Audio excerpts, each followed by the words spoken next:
Can you feel the heat down in your soul? I feel the heat down in my soul. Can you see the heat there in your soul? I see the heat there in my soul. Can you feel it?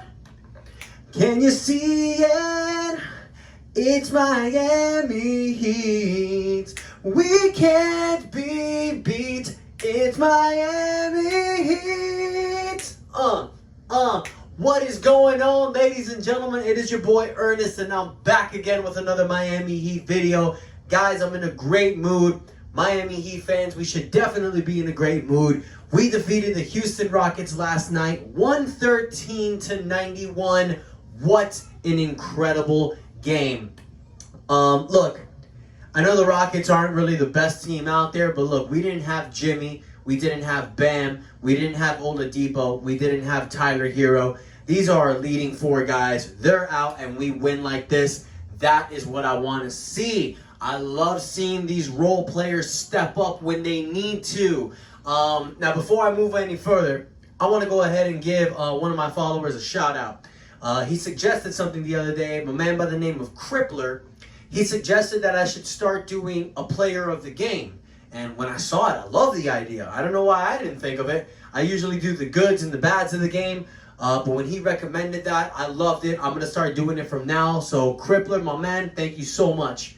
So obviously, for anybody that watched the game, you obviously know who I'm going to pick for player of the game. It's my man, Kendrick Nunn.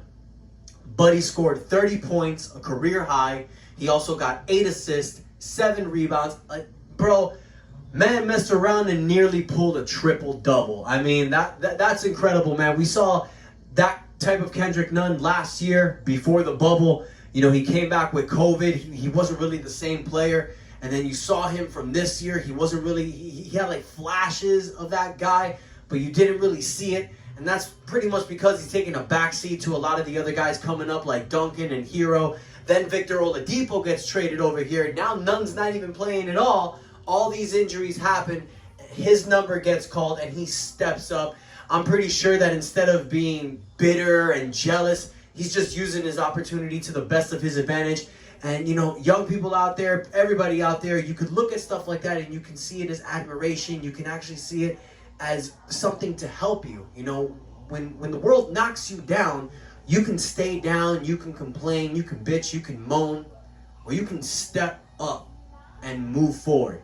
Now, I ain't got his jersey. I got the LeBron Heat jersey, but like my man D. Wade says, advertising his old commercials, you fall down 7 times, you get up 8. And that's exactly what Kendrick Nunn did. His number was called last night, and he dominated.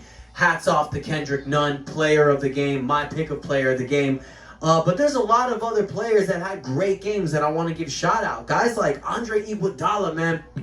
The dude is 37 years old, and he's playing in back-to-back games, helping out with all these injuries and rest protocols we're having.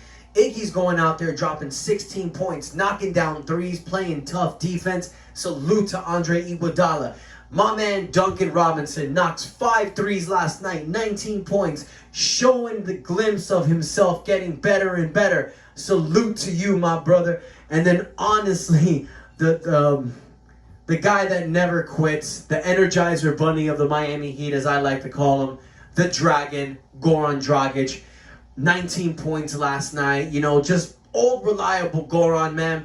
You know, there was a lot of people knocking down Goran because he wasn't looking like the bubble player last year. You know, the guy's 35, coming off of an injury. It takes a little bit of time, but he's really getting under his legs. You know, he's showing that same type of play as last year, and that's what we're going to need. You know, we got 14 games left for the season, so we need to push. Now is the time to push. We're currently 30-28. We're still sitting 7th in the Eastern Conference. We're only a game and a half down from Atlanta from the 4th seed, so there's still a lot of hope. You know, Miami Heat fans, don't panic. We obviously don't want the 7th or the 8th seed. We want to get top 6. I definitely do not want to be involved in that play-in tournament. Not thinking that we have anything to be worried about, but I don't want to be 7th or 8th. I mean, hell no. No way. You want to get to the 4th seed. I've said this many times. I'm going to stick with it. The goal is 4th.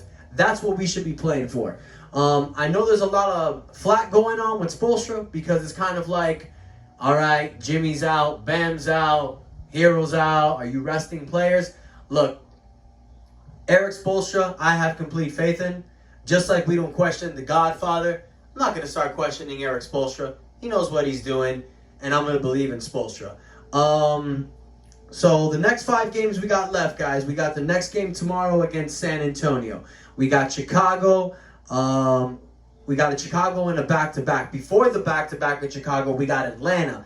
That's an important game because Atlanta's sitting 4th.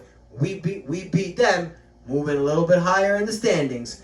So definitely need that game. And then after that, we got the Spurs again. So these are all very winnable games. The Miami Heat need to come out of this bracket 4-1, 3-2. I know 4-1. A lot of people don't believe it, but we've done it. We've done 5 wins in a row a lot of times this year. A few times we did 6 in a row. So I definitely see that happening. The Miami Heat needs to do that. We need to get on a winning streak. These last 14 games, we need to be like 10-4, man. 11-3. I mean, I know this is cocky Heat fan talking, but that's how we need to play. We need to get with it. We need to get on course. It's like I say, we turn good players into great players, and this is now the time to become a great player. The Miami Heat need to get on track. We need to start winning these games. This game against San Antonio is not going to be easy. They got DeMar DeRozan, and as of right now, the way it's looking, Bam, Jimmy, Tyler, they're all questionable. Victor Oladipo is not going to play, and Dwayne Dedmon, my man that pulled off a double-double in just 15 points, is now on the health protocol, so we got to wait on him. We don't know if he's going to play tomorrow. My guess is probably not, because with this type of COVID stuff, you know, you got to go ahead and take it serious. So let's hope for the best. I hope Dwayne Dedmon plays. So now let's move on to a little bit of good news. A Victor Oladipo update, guys. I know everybody's been a little bit worried about the whole Oladipo situation. I saw earlier today that he was playing in practice, practicing with the guys. That's a great sign. He's looking good. He's looking ready. They're saying that there was no injury towards his left calf, which is what took him out with Indiana for that pretty much season-long injury, the one that everybody's worried about. We knew he was injured with the trade coming from Houston. We took that risk. So that injury that he had was something definitely we need to worry about.